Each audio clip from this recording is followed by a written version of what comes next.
Wakil Presiden Gibran Rakabuming Raka membahas soal bonus demografi Indonesia. Dalam video berdurasi 6 menit di kanal YouTube-nya, Gibran bilang generasi muda memiliki proporsi yang lebih besar pada kemajuan Indonesia. Gibran juga menegaskan, bonus demografi ini bukan sekedar angka statistik. Bonus demografi, kondisi di mana lebih dari separuh penduduk suatu negara berada pada usia produktif. Ya, Indonesia akan mendapatkan puncak bonus demografi di tahun 2030 sampai tahun 2045. Sebuah kondisi yang terjadi hanya satu kali dalam sejarah peradaban sebuah bangsa. Kesempatan ini tidak akan terulang, di mana sekitar 208 juta penduduk kita akan berada di usia produktif, di mana generasi produktif, generasi muda memiliki proporsi yang lebih besar, sehingga memiliki pengaruh signifikan dalam menentukan arah kemajuan.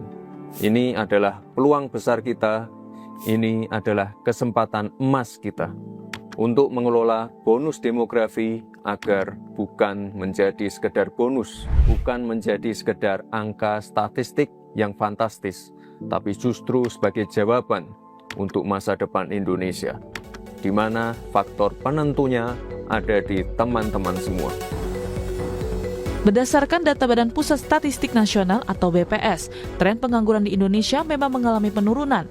Data per tahun 2024 di bulan Agustus 2024, angka pengangguran berada di angka 7,4 juta orang. Angka ini turun dibanding tahun 2023, yakni di Agustus 2023. Angka pengangguran mencapai 7,8 juta orang.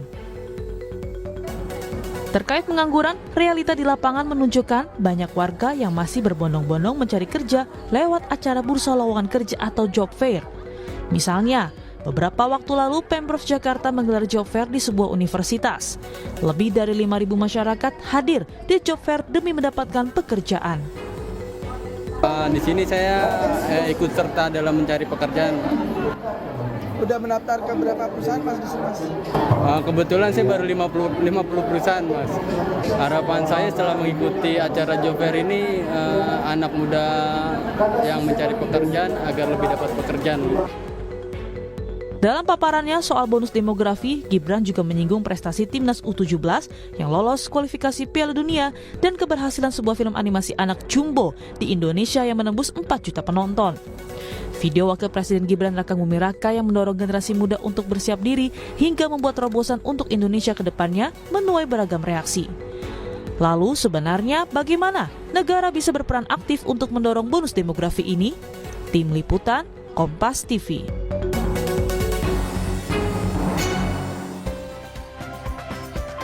Saudara Wakil Presiden Republik Indonesia Gibran Rakabuming Raka mendadak membahas bonus demografi Indonesia dalam video di kanal YouTube-nya.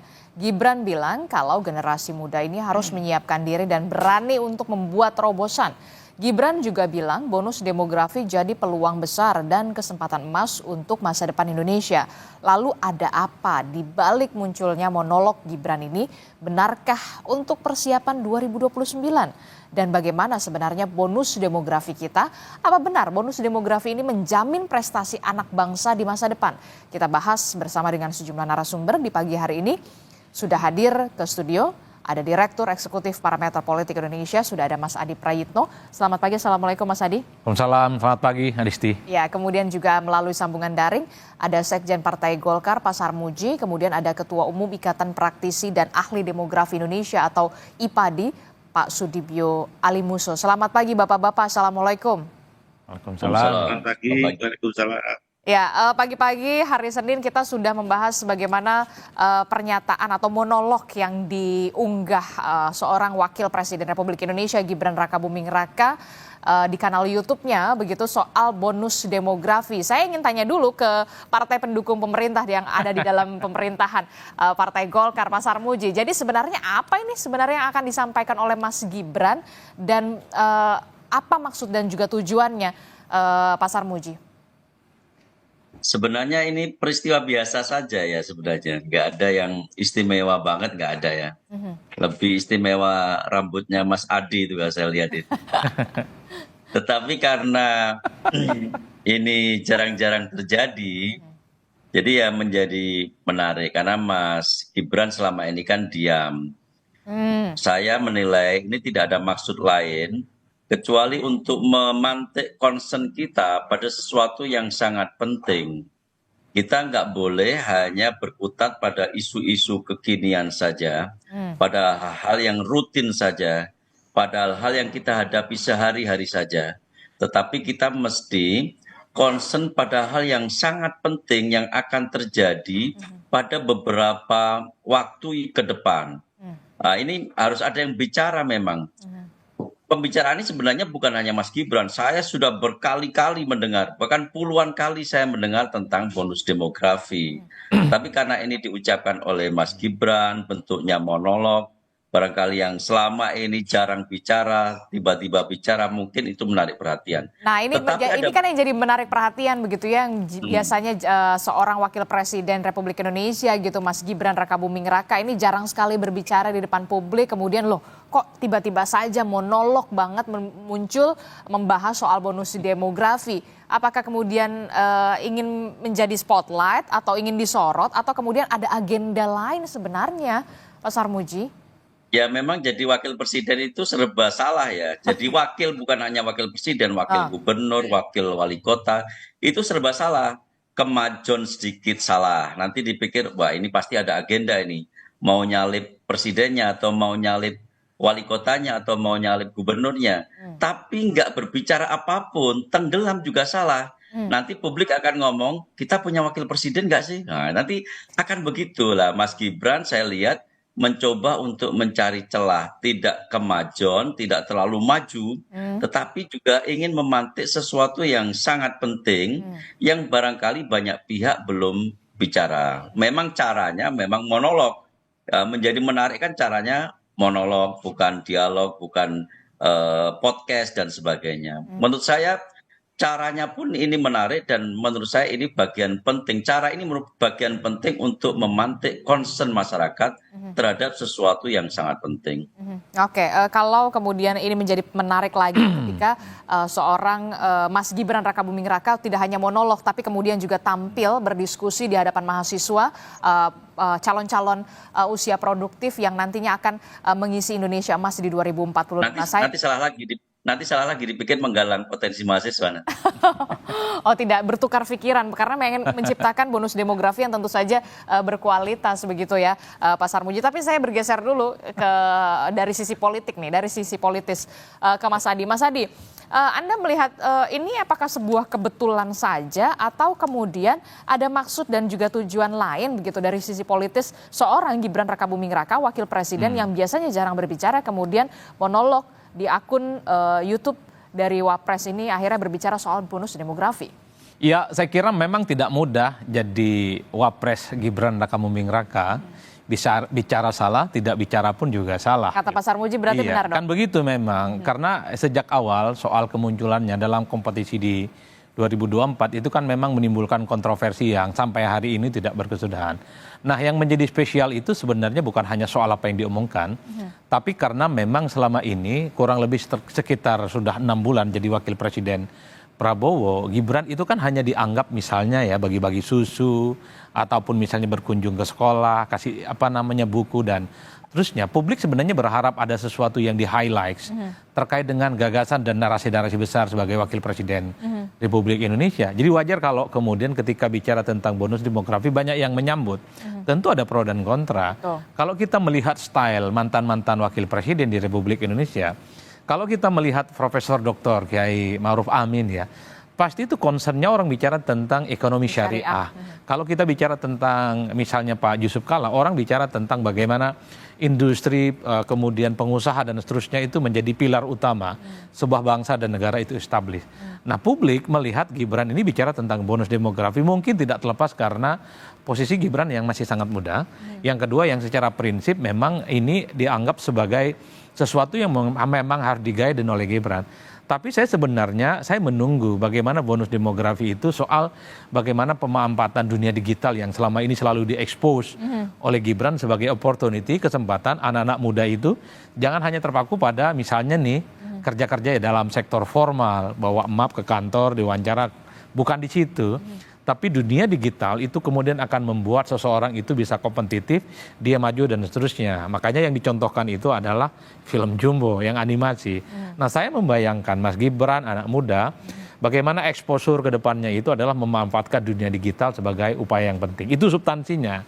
Tapi saya tidak menutup mata, ada hal-hal yang sifatnya politik yang saya coba untuk tangkap. Kalau mau jujur sebenarnya, ini kan sudah 6 bulan jadi wakil presiden. Memang eksposur dan pemerintahan terkait dengan Gibran itu kan sepertinya itu-itu saja. Orang juga bosan.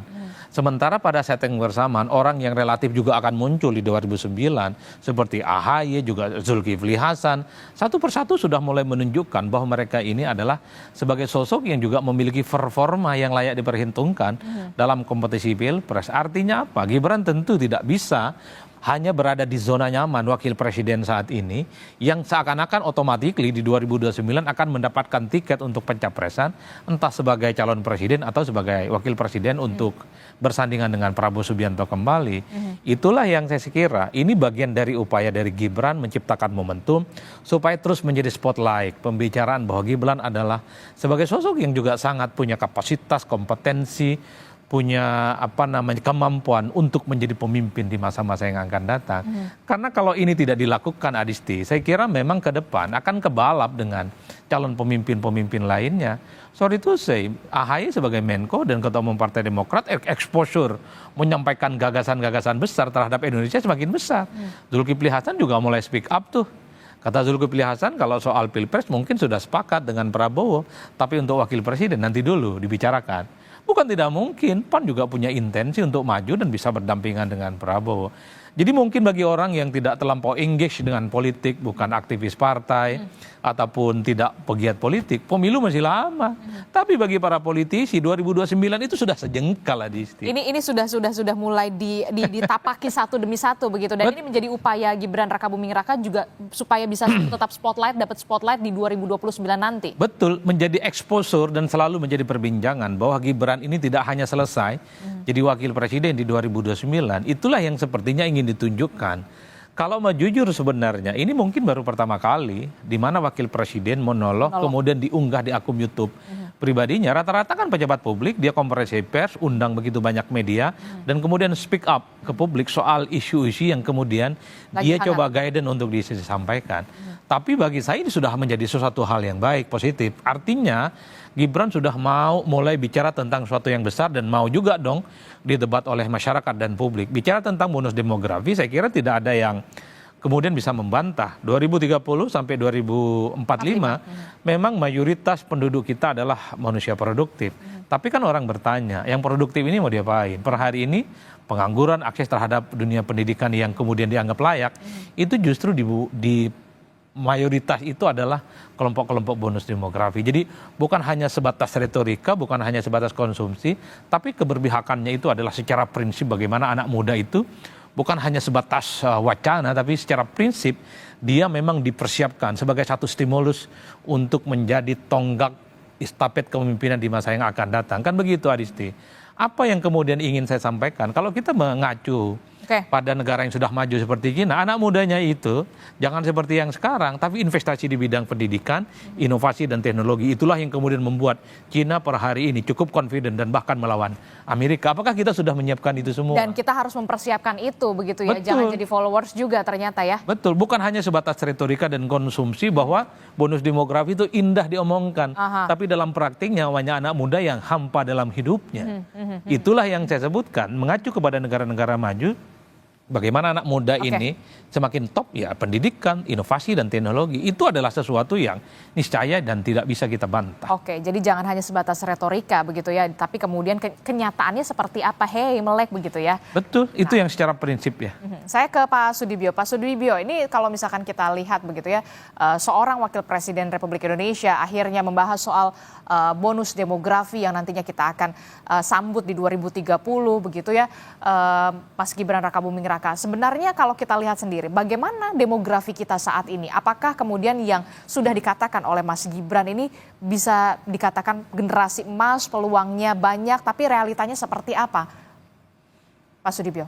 Terima kasih. Pertama, saya menyambut baik tadi apa yang disampaikan oleh Samuji ya, bahwa kita dari kalangan eh, praktisi dan ahli demografi pasti senang ada pemimpin yang bicara tentang demografi, kan hanya soal saat ini tapi harus ke depan. Tapi yang jelas harus dipikirnya saat ini juga harus terpikir dan kemudian ke depan. Nah, bicara yang tapi kemudian jadi bonus demografi itu not just a number. Tadi udah Mas Adi memberikan juga warning bahwa mau diapakan jumlah besar itu kira-kira. Nah, saya hanya sedikit ingin meluruskan sebenarnya bonus demografi Indonesia ini kan sudah mulai sejak 2005 dan jendela peluang itu akan menutup sebelum tahun 2004. Itu dari 3 proyeksi yang dikeluarkan oleh pemerintah. 3 proyeksi ya, dari mulai sensus Supas sensus 2010 waktu jalan PSBB. Kemudian Supas 2015 Pak Jokowi mengeluarkan proyeksi juga. Kemudian tahun 2020 hasil sensus mengeluarkan proyeksi. 3-tiganya itu bonus demografinya itu sudah menutup di tahun 2045. Mereka berakhir antara 2039 sampai 2041. Artinya pada waktu kita menuju Indonesia emas, itu bonus demografinya itu sudah menutup, sudah diganti dengan generasi-generasi tua. Karena jumlah lanjut usia akan sangat tinggi jumlahnya pada saat itu, yaitu hampir sekitar 20%. Nah ini artinya kalau mau 2045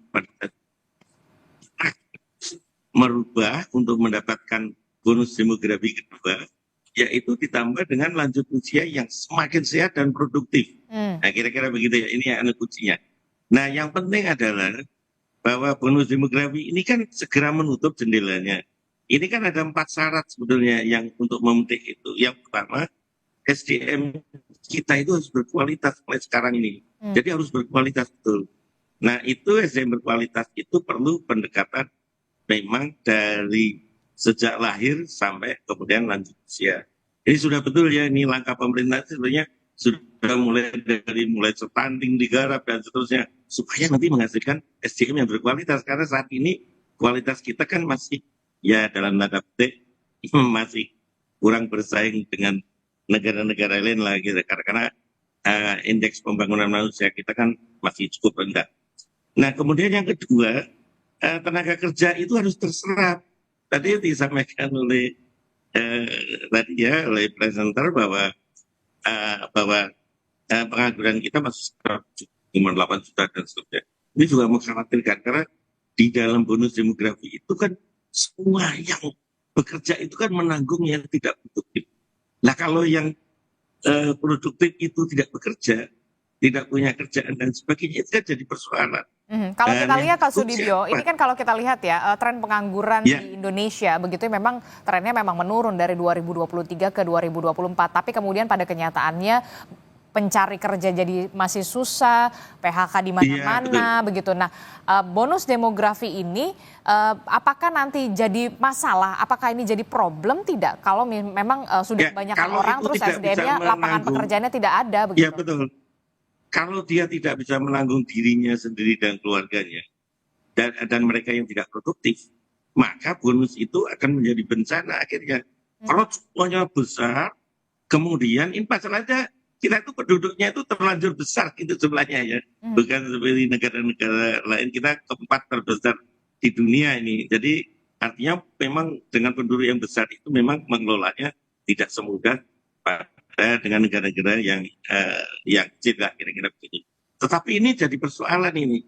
Jumlah besar kalau tidak terkelola dengan baik tadi ya, ini kan dia harus menanggung yaitu anak-anak usia 14 ke bawah dan usia 65 tahun ke atas kalau dalam konsep demografi. Nah kalau dia tidak bisa menanggung, ini akibatnya akan menjadi beban.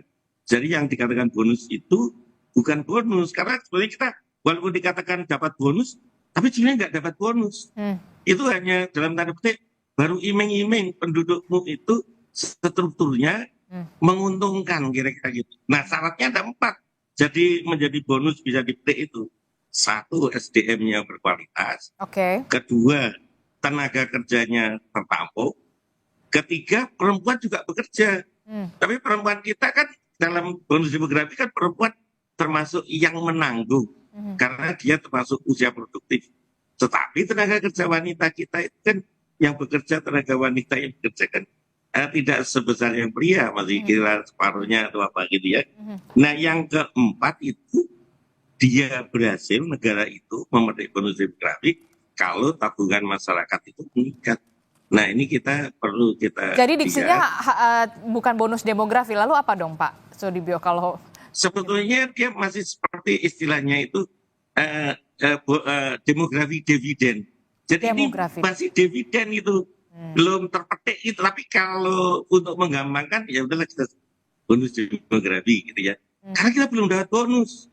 Dapat bonus itu kalau kita bisa memanfaatkan struktur penduduk yang menguntungkan itu bagi kemajuan negara. Kira-kira begitu. Nah itu dia, saya mau Kira-kira. tanya responnya Pak Sarmuji, gimana Pak Sarmuji? Jadi kalau ini belum jadi bonus demografi, kalau bonus demografi itu sudah SDM-nya berkualitas, semuanya sudah dipersiapkan oleh pemerintah begitu. Jangan sampai kemudian justru menjadi bencana begitu dengan demografi dividen kalau menurut Pak Dibyo ini. Gimana Pak Sarmuji? Ya itu benar, yang disampaikan Pak Debyo itu benar. Bonus demografi ini bisa berubah menjadi beban demografi, bahkan bisa menjadi bencana demografi kalau kita salah mengelola. Karena itu kita menyambut gembira apa yang disampaikan Mas Gibran. Sekurang-kurangnya publik menjadi lebih peduli terhadap problem demografi kita pada tahun 2030. Sebenarnya problem itu sudah ada sekarang. Tetapi kalau itu tidak diantisipasi, itu justru akan menjadi sesuatu yang meledak di tahun 2030. Pendidikan kita tengok pendidikan kita, rata-rata pendidikan kita itu baru kira-kira SMP, baru kelas 9 itu berarti kelas 3 SMP ya, belum sampai lulus rata-rata pendidikan kita. Sementara peluang pasar, peluang tenaga kerja kita membutuhkan syarat SDM yang makin lama makin tinggi. Apalagi tadi sempat disinggung Mas Adi Prayitno tentang kualifikasi, informasi dan teknologi, dunia digital yang membutuhkan alam berpikir, pendidikan yang baik, lalu kemampuan, skill yang baik, dan itu semua perangkat-perangkat itu semua sampai sekarang itu terus terang belum terpenuhi. Kalau kita lihat begitu ya di grafis kita Pak Sarmuji, ini bahkan paling tinggi ini hanya lulusan SD.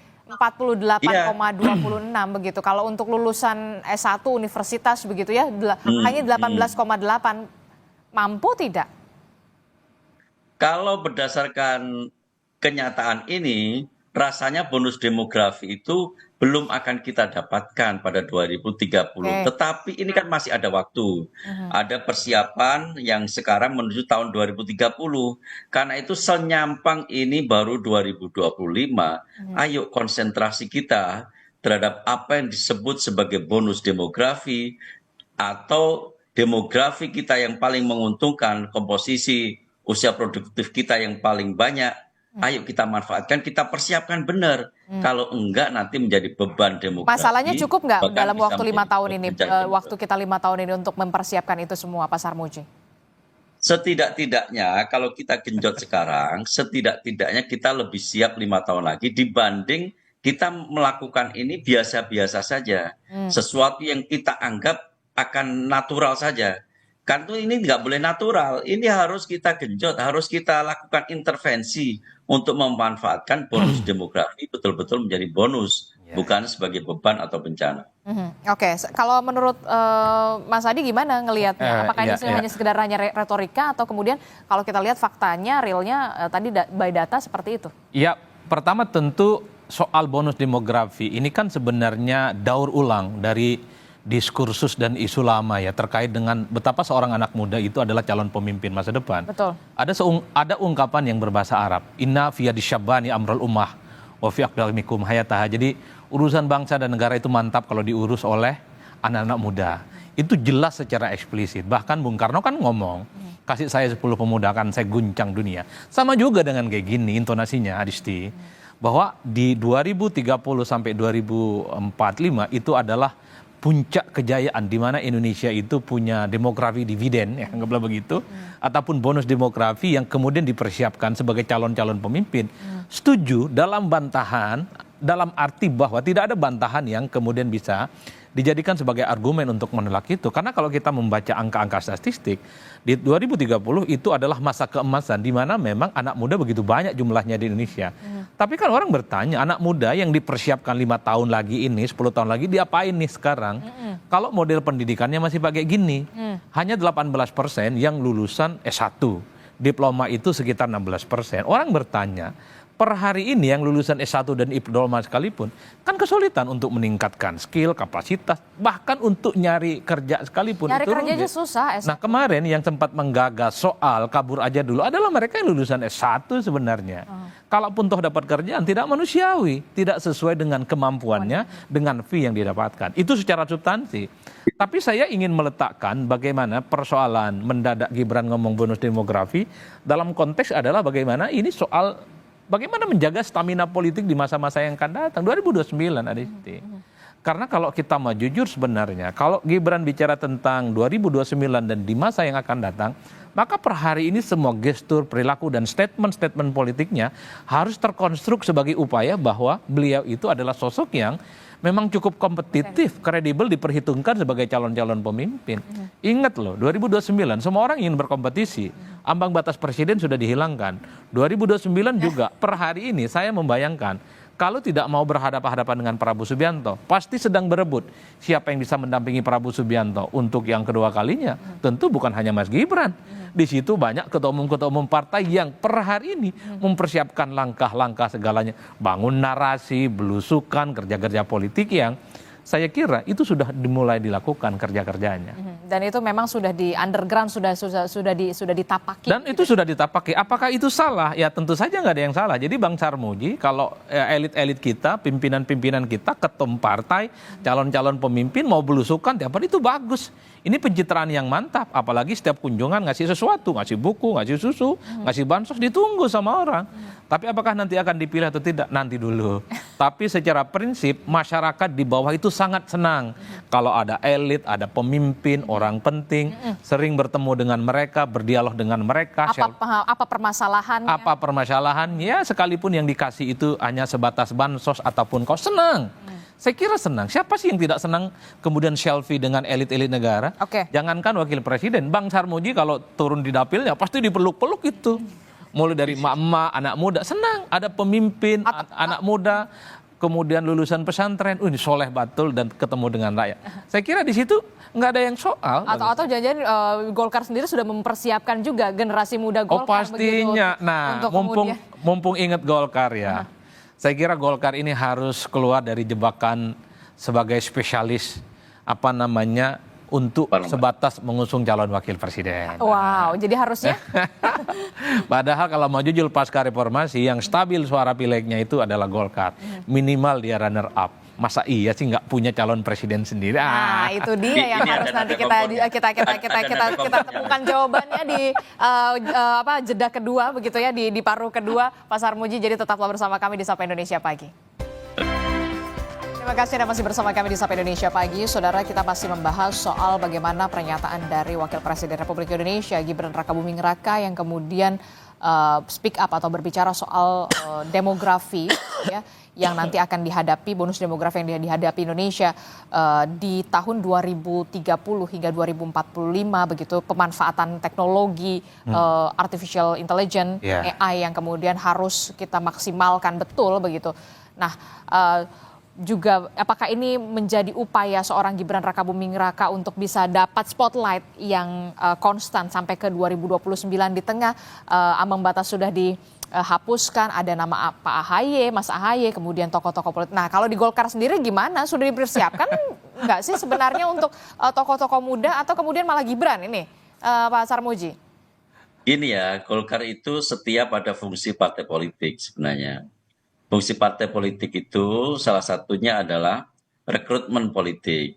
Rekrutmen politik itu bisa dari internal maupun bisa jadi dari eksternal. Yang penting yang kita perjuangkan, yang kita orientasikan itu adalah kepentingan bangsa dan negara. Jadi siapapun yang kita anggap terbaik itulah nanti yang akan kita perjuangkan. Apakah itu dari internal, apakah itu dari eksternal, ya kita lihat bersama-sama. Kita cek apakah ada internal kita yang memang diminati sekaligus punya kualifikasi yang baik untuk ditempatkan menjadi presiden atau wakil presiden. Tetapi kalau yang selama ini sudah ada, misalkan Pak Prabowo nanti berprestasi disukai oleh rakyat, ya kenapa tidak kita mencalonkan Pak Prabowo kembali. Demikian kira-kira. Jadi tidak harus semata-mata ini harus internal. Karena tujuan partai politik itu melakukan rekrutmen politik yang terbaik untuk bangsa dan negara. Tidak harus internal. Tetapi seandainya ada internal kita yang memenuhi kualifikasi, lalu disukai oleh rakyat, kenapa juga tidak gitu. Oke, karena memang kaderisasi juga penting begitu untuk menciptakan kemudian pemimpin-pemimpin yang sudah harus dipersiapkan begitu. Saya juga akan membahas soal begini. Apakah ini akan jadi momentum yang tepat bagi seorang Gibran Rakabuming Raka ketika membahas monolog ini begitu ya, soal bonus demografi, pemanfaatan teknologi, AI dan segala macam. Saya jadi teringat pada saat seorang Gibran Rakabuming Raka pernyataan terbuka pada saat pembukaan debat kedua calon wakil presiden. Mas Gibran sempat menjanjikan adanya peluang kerja. Insya Allah akan terbuka 19 juta lapangan pekerjaan untuk generasi muda dan perempuan. 5 juta diantaranya adalah green jobs. Green jobs itu adalah peluang kerja di bidang kelestarian lingkungan. Apakah ini bisa menjadi momentum yang tepat begitu seorang Gibran Rakabuming Raka untuk bisa dalam tanda kutip merealisasikan apa yang sudah dikatakan pada saat debat kala itu? Ya, bagi saya janji politik itu tidak perlu momentum, wajib hukumnya itu dilaksanakan, Adisti. Kecuali memang janji itu hanya sebatas janji dan susah untuk ditagih. Jadi tanpa bicara tentang bonus demografi sekalipun, sebagai wakil presiden di Republik Indonesia, wajib hukumnya untuk mengendorse bahwa anak muda itu bukan hanya sebatas objek dalam sebuah pembangunan dan proyeksi masa depan, tapi dia harus inherent, di mana anak-anak muda yang disebut dengan jumlah produktif itu harus bisa mengakses bagaimana kehidupan mereka yang layak. Salah satunya adalah dengan dunia pekerjaan. Dan itu tidak bisa dibantah. Per hari ini publik masih nunggu. Sampai 2029 minimal, apakah 19 juta pekerjaan itu bisa diwujudkan ataupun tidak? Saya termasuk yang tertarik untuk menunggu itu. Karena di tengah begitu banyak PHK yang terjadi di mana-mana. Kita tahu kan kita tidak perlu berdebat panjang berapa banyak di PHK. Bagaimana janji soal 19 juta tenaga kerja yang bisa diakses, apalagi anak muda menjadi prioritas, itu bisa dilakukan dalam 4,5 tahun di masa-masa yang akan datang. Itulah yang secara prinsip menurut saya menjadi penting. Nah, yang kedua, kita kan selalu bicara tentang dunia digital, selalu bicara hal-hal yang sifatnya AI dan seterusnya. Kita bisa nggak sih memproduksi seperti negara-negara maju? Soal dunia digital itu bukan hanya menjadi masyarakat yang konsumtif. Kenapa saya menyebut Cina? Karena menjadi fenomena yang menarik. Per hari ini yang berani head to head dengan Amerika kan cuma Cina. Yang lain kan agak wassalam tuh, nego dan semacamnya. Yang ingin saya katakan adalah kalau kita memang ingin mempersiapkan bonus demografi adalah anak-anak muda yang kreatif. Bagaimana dunia digital itu bukan hanya dimanfaatkan oleh kita, tapi kita lah yang kemudian harus memanfaatkan dunia kita. Kita punya nggak sih industri-industri yang bisa dibanggakan, mulai dari handphone, apalagi industri digital yang lain sebagai pemanfaatan dunia yang kemudian mampu mengakses anak-anak muda ini memang cukup terberdaya. Saya khawatir kemudian kalau dengan dunia digital yang besar ini, orang jadi tidak fokus dengan pekerjaan. Contoh, sekarang petani itu jadi konten kreator ketimbang jadi petani. Karena duitnya lebih banyak dari konten kreator ketimbang jadi petani. Petani yang dilupakan. Begitupun dengan banyak-banyak pengamat atau jangan peneliti, ya mereka nggak meneliti lagi karena dana penelitiannya disunat dan dipangkas. Lebih banyak jadi konten kreator. Kan itu yang disebut hanya memanfaatkan dunia digital. Makanya secara prinsip adalah ada tidak inovasi yang kita bisa lakukan. Inovasi itu banyak hal. Di industri UMKM, ataupun di industri otomotif, ataupun di industri-industri yang skala besar. Itu yang menjadi tantangan kita. Betul, dunia terbuka kok, globalisasi sudah di depan mata, bahkan sampai ke desa-desa di kampung halaman kita yang tidak diaspal sekalipun. Tapi bagaimana kita empowering menghadapi persoalan itu semua dan kita terberdaya. Itu yang saya kira secara prinsip. Nah, itulah yang saya sebutkan pentingnya inovasi. Inovasi dari mana? Pendidikan, Adisti. Kalau 46% lulusan SD gimana gimana mau inovasi kan kira-kira begitu. Oke, gimana nih Pak Dibio kalau melihat lulusan SD saja begitu sekolah dasar saja masih jauh lebih banyak dibandingkan dengan lulusan kampus begitu universitas. Baik. Apakah akan tercipta benar-benar 2030 ini atau 2045 ini SDM yang berkualitas atau sebenarnya persiapannya itu memang sudah dari mana sih? Berapa tahun sebelumnya sebenarnya sudah harus dipersiapkan secara idealnya? Jadi memang kita itu ya cukup prihatin ya. Artinya dari komposisi tenaga kerja saja misalnya, kita ini mismatch-nya itu juga termasuk tinggi ya di dunia. Jadi kita diperingatkan juga oleh ILO bahwa mismatch di kita itu cukup tinggi, artinya pendidikannya itu tidak sesuai dengan kerjanya. Pendidikan tinggi tapi yang diambil kerjaan-kerjaan yang tidak terlalu produktif untuk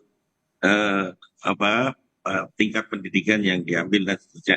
Itu juga sangat tinggi juga yang hal seperti itu juga menjadi PR. Nah saya kira langkah yang sudah diambil antara lain dengan memperbanyak vokasional saat ini sebetulnya sudah sangat tepat ya. Hanya mungkin persoalannya kurang memperhatikan kebutuhan pasar.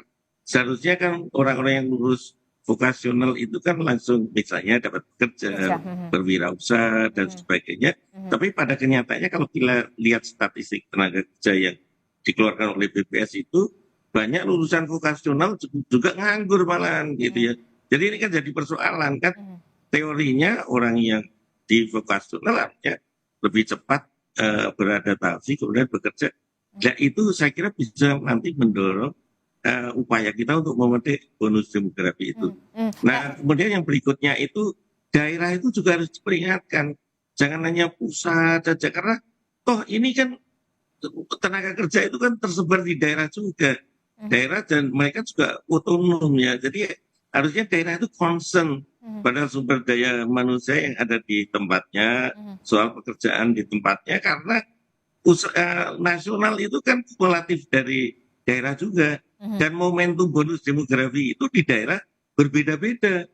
Pada daerah lain sudah mulai mau menutup, tapi di tempat lain masih baru membuka gitu ya. Jadi itu momentum itu yang harus juga disadari oleh kawan-kawan, oleh mereka yang di pemerintah daerah. Dan saya kira sebetulnya statement tadi sebenarnya tidak salah sebenarnya kalau mau membuka gitu, apa itu memantik gitu oleh Pak Sarmuji itu ya betul, tapi how-nya itu juga harus kemudian dipikirkan ya. Nah kita sekali lagi jangan terlena soal jumlah, bolak-balik bicara jumlahnya besar, tapi jumlah besar kalau tidak ngapa-ngapain, ini kan tadi Pak Sarmuji sudah setuju juga itu bahaya ini bisa jadi bencana nanti.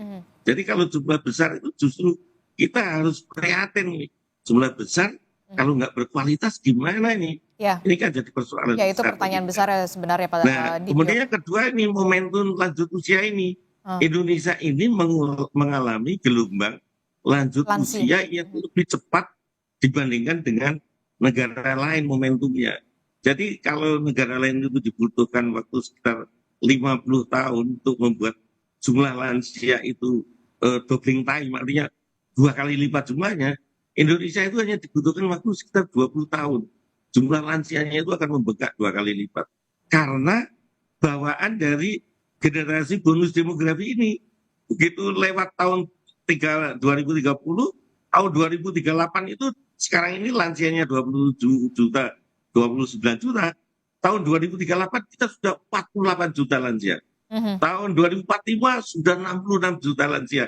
Itu sama dengan kira-kira 15 kali negara Singapura atau 14 kali negara Singapura itu Indonesia lansia semua.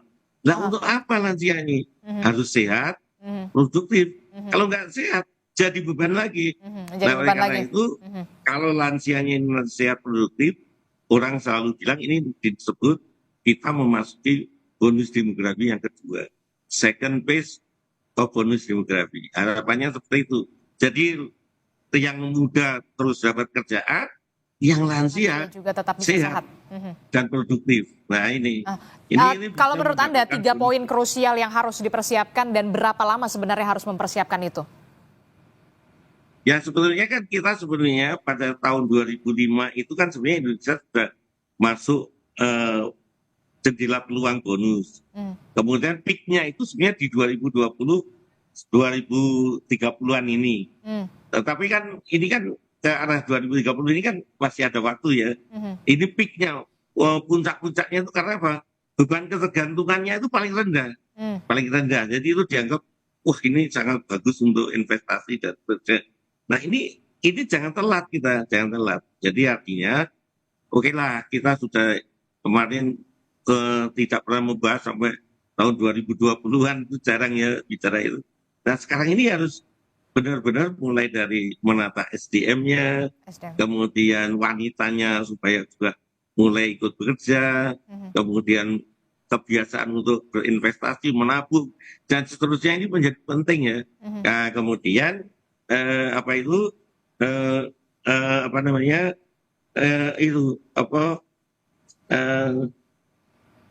investasi sumber daya manusia, kerjaan, dan penyerapan tenaga kerja tadi. Oke, penyerapan tenaga kerja. Sebenarnya vokasional itu sudah bagus, hanya mungkin tidak melihat peluang pasar yang ada ya. Oke. Jadi permintaan pasar apa, jadi demand supply-nya itu nggak klop gitu ya. Pasarnya minta apa misalnya. Jadi kita tetap harus adaptif begitu ya menghadapi masa depan begitu ya, dunia teknologi sekarang tuh permintaannya apa begitu ya. Iya, misalnya seperti itu. Sehingga penyiapannya, vokasionalnya ya mengarah ke sana. Oke, Pak Sarmuji, terkait hal ini, closing statement Anda seperti apa? Pak Sarmuji masih di mute? Oke. Singkat saja. Ya, jadi apa yang dilakukan oleh Mas Gibran itu menyadarkan kita untuk tidak terjebak pada hal-hal yang rutin saja. Kita ngomong perang tarif, kita ngomong hal-hal yang mungkin saja kita hadapi saat ini. Tetapi yang penting juga kita bicara masa depan. Ada tantangan besar tergelar depan mata kita dan itu harus kita persiapkan. Sampai saat ini menurut saya persiapan kita belum maksimal. Karena itu Mas Gibran memantik kesadaran kita untuk concern pada hal-hal yang sangat besar yang kalau tidak kita persiapkan itu menjadi beban bagi kita. Tapi kalau kita persiapkan dengan baik akan menjadi bonus bagi kita.